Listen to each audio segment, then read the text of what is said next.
కాకినాడ జిల్లా జగ్గంపేటలో జాతీయ రహదారిపై కార్ బీభత్సం సృష్టించింది. ఒక రిక్షాను ఢీకొని ఆ తర్వాత ఒక ఆటోని ఢీకొని మళ్లీ వేచి ఉన్న ప్రయాణికుల మీదకి సైతం కారును దూసుకొని తీసుకెళ్లాడు డ్రైవర్. కనీసం కారును హ్యాండిల్ చేయలేనంత స్పీడ్లో డ్రైవర్ నిర్లక్ష్యంగా కారును నడుపుతున్నట్టుగా తెలుస్తోంది. బనకచెర్లపై ఏపీ వెనక్కి తగ్గినట్టు కనిపిస్తోంది. Polavaram to Banakacherla link project నిర్మాణానికి డిపిఆర్ కోసం చేపట్టిన టెండర్ల ప్రక్రియను రద్దు చేస్తున్నట్లుగా ఏపీ ప్రకటించింది. పోలవరం బనకచెర్ల ప్రాజెక్టు స్థానంలో పోలవరం నల్లమల్ల సాగర్ అనుసంధానం చేయబోతోంది. ఇందుకు అవసరమైన డిపిఆర్ తయారీకి త్వరలోనే టెండర్స్ ను పిలువబోతోంది. ఇందులో భాగంగా తొలుత బొల్లాపల్లి జలాశయానికి నీళ్లు తీసుకెళ్లి అక్కడి నుంచి వెలిగొండ ప్రాజెక్టులో భాగంగా నిర్మిస్తున్న నల్లమల్ల సాగర్ జలాశయానికి గోదావరి నీళ్లు తరలించాలి అనేది తాజా ప్రణాళిక. అవసరమైతే సోమశిలకు ఈ జలాలు మళ్లిస్తారు. ఈ ప్రాజెక్టును చేపట్టి తదుపరి దశలో బనకచెర్లకు మళ్లించాలని రాష్ట్ర ప్రభుత్వం దాదాపు అంచనాకొచ్చేసింది. ఇప్పటికే రాష్ట్ర ప్రభుత్వం పోలవరం టు బనకచెర్ల అనుసంధానం స్థానంలో పోలవరం నల్లమల్ల సాగర్ అనుసంధానం ప్రాజెక్టుకు కొత్త రూపు సంతరించుకోబోతోంది. ఈ ప్రతిపాదనలు కేంద్ర ప్రభుత్వానికి కేంద్ర ఆర్థిక మంత్రికి సమర్పించింది.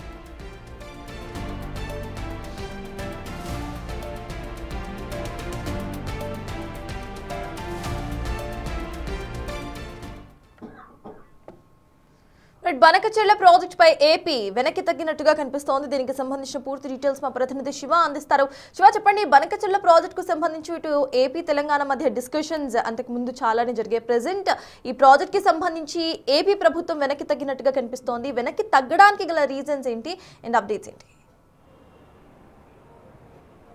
సత్తాస్ మొత్తం మీద చూసుకుంటే బనకచెర్ల ప్రాజెక్టు విషయంలో ఏపీ పూర్తి స్థాయిలో వెనక్కి తగ్గింది. దాదాపుగా ఆ ప్రాజెక్టు ప్రతిపాదనల్ని రద్దు చేసుకునే దిశగా ప్రయత్నాలు చేస్తాం. అయితే పోలవరం ప్రాజెక్టు నుంచి నల్లమల సాగర్కి నీటిని డైవర్ట్ చేయాలనేది ఏపీ ప్రభుత్వం ప్రతిపాదనలు సిద్ధం చేసింది. బనకచెర్ల ప్రాజెక్టు కంటే కూడా నల్లమల సాగర్ ప్రాజెక్టుకి సంబంధించి కూడా నిధులు తక్కువ అవుతాయని చెప్పి ఏపీ ప్రభుత్వం అంచనా వేసింది. దీని ద్వారా బనకచెర్ల ప్రాజెక్టుకి సంబంధించి రద్దు చేయడం వల్ల పోలవరం నుంచి అంటే గోదావరి జలాలని పల్నాడు, ప్రకాశం, రాయలసీమ నుంచి సోమశిల ప్రాజెక్టు అంటే నెల్లూరు వరకు ఏర్పాటు చేయాలనేది ప్రభుత్వం ప్రతిపాదనగా కనిపిస్తూ ఉంది. మొదటిది, రెండుది, 3 ఫేజ్లుగా కూడా 3 సెగ్మెంట్లుగా కూడా ఈ ప్రాజెక్టుకి ఏపీ ప్రభుత్వం డిపిఆర్లను సిద్ధం చేయబోతోంది. ఇప్పటికే బనకచెర్ల ప్రాజెక్టుకి సంబంధించి డిపిఆర్లను రద్దు చేసిన ఏపీ సర్కార్ కీలకమైన నిర్ణయం తీసుకుంది.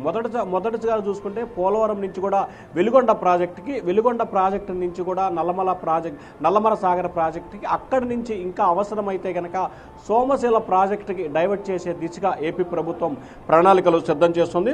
దాదాపుగా ఇందుకు సంబంధించి కూడా మొదటి విడతగా 9,000 కోట్లు, రెండో విడతగా 13,000 కోట్లు, మూడో విడతగా మరొక 15,000 కోట్ల రూపాయలు కేటాయించేందుకు ఏపీ ప్రభుత్వం సిద్ధమైంది. ఇప్పటికే పూర్తి స్థాయిలో డిపిఆర్లని సిద్ధం చేసి కేంద్ర ప్రభుత్వానికి కేంద్ర ఆర్థిక శాఖ మంత్రికి కూడా ప్రతిపాదనలు పంపింది. ఒకసారి మనం చూసుకుంటే కనుక ఈ ప్రాజెక్టుకు సంబంధించి కూడా 3 సెగ్మెంట్లలో పనులు చేయాలని చెప్పి ప్రభుత్వం ప్రతిపాదన చేసింది. దీంట్లో మొదటగా చూసుకుంటే కనుక బనకచెర్ల నుంచి బొల్లాపల్లి జిల్లా అంటే పల్నాడు సంబంధించి పూర్తి స్థాయిలో వెనుకబడి త్రాగు సాగునీరుకి అనుక్షణం ఇబ్బంది పడే బొల్లాపల్లి ప్రాంతానికి సంబంధించి నీరు అందజేయాలని చెప్పి ఒక ప్రతిపాదనది.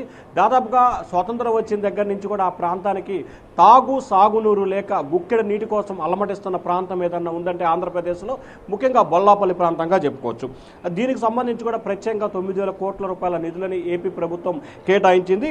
ఇక దీంతో పాటుగా మరమ్మతులకు సంబంధించి నీటిని ఎత్తిపోతలు చేయడానికంటే కూడా కేవలం 250 మీటర్లకు సంబంధించి మాత్రమే ఎత్తు ఉండే విధంగా అంటే ఎత్తిపోతల పథకానికి సంబంధించి ఏర్పాటు చేస్తారు.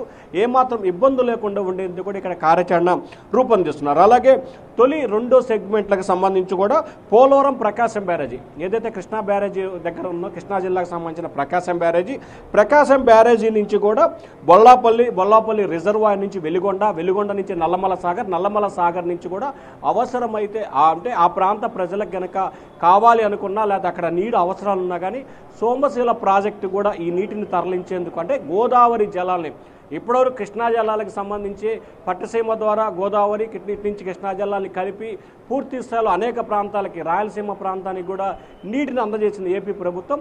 తాజాగా పూర్తి స్థాయిలో వెనుకబడిన పల్నాడు జిల్లాతో పాటు ప్రకాశం జిల్లా, నెల్లూరు సగం జిల్లాకు సంబంధించి గోదావరి జలాన్ని తరలించాలనేది ఏపీ ప్రభుత్వం ఒక ప్రాజెక్టుకి రూపకల్పన చేసింది. ఆ ప్రాజెక్ట్ రూపకల్పనలో భాగంగానే నల్లమల సాగర్ ప్రాజెక్టుకి ఏపీ ప్రభుత్వం ప్రణాళికలు సిద్ధం చేసింది. ఈ ప్రాజెక్టు పూర్తయితే కనుక దాదాపుగా 12 లక్షల ఎకరాలకి సాగునీరుతో పాటు దాదాపుగా 3 జిల్లాలకు సంబంధించిన ప్రజలకి తాగునీరు సౌకర్యాలు కూడా కల్పించే అవకాశాలకి ఏపీ ప్రభుత్వం ప్రణాళికలు చేస్తోంది. పల్నాడు, ఎగువ పల్నాడు, అలాగే ప్రకాశం, దక్షిణ ప్రకాశంతో పాటుగా నెల్లూరు ప్రాంతానికి సంబంధించి కూడా ఈ నీటిని వినియోగించుకునేందుకు ఏపీ ప్రభుత్వం ప్రణాళికలు రచిస్తూ ఉంది.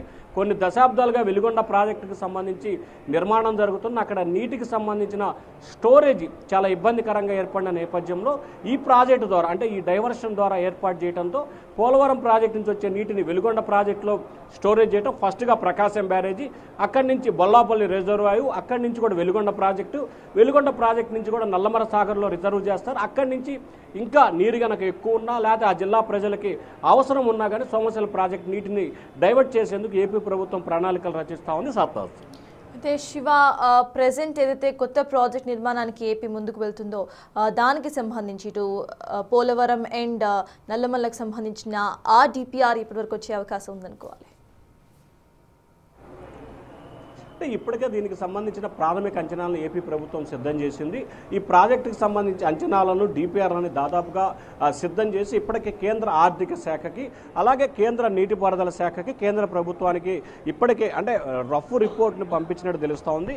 ఈ ప్రాజెక్టు ఎక్కడి నుంచి ప్రారంభం, ఎక్కడ వరకు కొనసాగుతుంది, ఎన్ని వేల ఎకరాలకి, ఎన్ని లక్షల ఎకరాలకి సాగునీరు వస్తుంది, ఎంతమంది ప్రజలకి తాగునీరుకి అవకాశం కల్పిస్తూ ఉంది, ఏ గ్రామాలు, ఏ ప్రాంత ప్రజలు, ఏ జిల్లాలకు సంబంధించిన ప్రజలు ఈ ప్రాజెక్టు ద్వారా లబ్ధి చేకూరుతున్న అనే అంశాలకు సంబంధించి పూర్తిస్థాయి నివేదికను తయారు చేసి ఏపీ ప్రభుత్వం కేంద్ర ప్రభుత్వానికి పంపించింది. దానికి సంబంధించి రానున్న 10-15 రోజుల వ్యవధిలోనే అధికారికంగా డిపిఆర్ని సిద్ధం చేసి టెండర్ ప్రక్రియ పిలిచేందుకు కూడా ఏపీ ప్రభుత్వం ప్రణాళికలు దాదాపుగా సిద్ధం చేసింది. వాస్తవానికి ఈ నెల 20వ తేదీ తర్వాత ఏ క్షణానైనా సరే ఈ ప్రాజెక్టు కంటే కొత్త ప్రాజెక్టుకి సంబంధించి టెండర్లు పిలిచే అవకాశం కనిపిస్తూ ఉంది. సత్తాజ్. Right, thank you Shiva.